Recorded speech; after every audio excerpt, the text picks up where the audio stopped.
I'm Kevin Long with Employee Benefits Law Group, and today I'm joined by my partner, Marcel Weiland. When coverage testing is tricky, the real issue is still the same. Who your plan is actually covering and whether enough non-highly compensated employees are benefiting. In this episode, we'll talk about what happens after a ratio test failure and how the average benefits test can save the day, why benefit value matters more than headcount, in real-world planning, and what sponsors often miss with aggregation, permissive aggregation, and minimum participation rules. Okay, so Marcel, when a plan fails the ratio percentage test, this average benefits test can potentially save the day. What does it allow that the ratio test does not? Well, Kevin, it allows a smaller percentage of non-highly compensated employees to benefit under the plan. So it compares the value of the benefits provided to those non-highly compensated employees to that provided to the HCEs rather than just headcounts. Okay, you're saying value of the benefits, which is very, very different. Why does focusing on benefit value instead of headcount matter so much in the real world planning?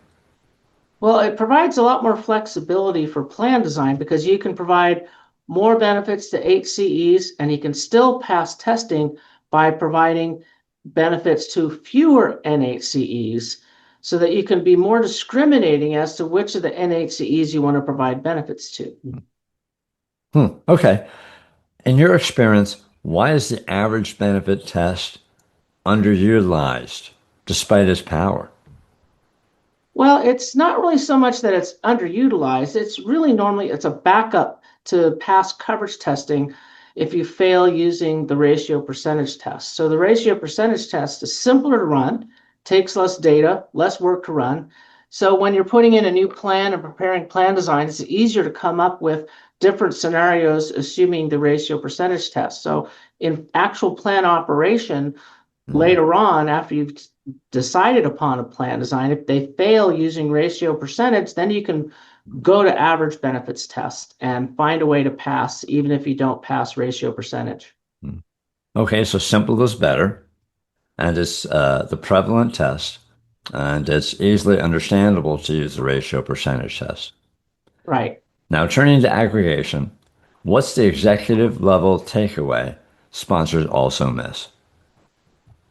Well, if you're aggregating multiple plans to pass a test, you need to treat those plans as one plan for all coverage and non-discrimination purposes. So, helping one plan pass by bringing in or bringing the number up for one test, it may inadvertently cause one of the other plans to have lower numbers in a different test and so might fail. Okay, then, what's the most dangerous misunderstanding you see around what we call permissive aggregation? Well, not paying attention to the fact that you can only permissively aggregate plans that have the same plan year end and that you can only aggregate 401k plans of the same type, both traditional 401k plans or they're both safe harbor plans. And actually, even within safe harbor plans, you have to be concerned, are they both like old style traditional safe harbor or are they both quacka plans? So Quacka plans. I love that term. Why don't you quickly explain what a quacka plan is? uh, a qualified automatic contribution arrangement plan. All right, So those very are good. those are a newer bird that came along in the last 10 years. So you have even a different variety of safe harbor. Right.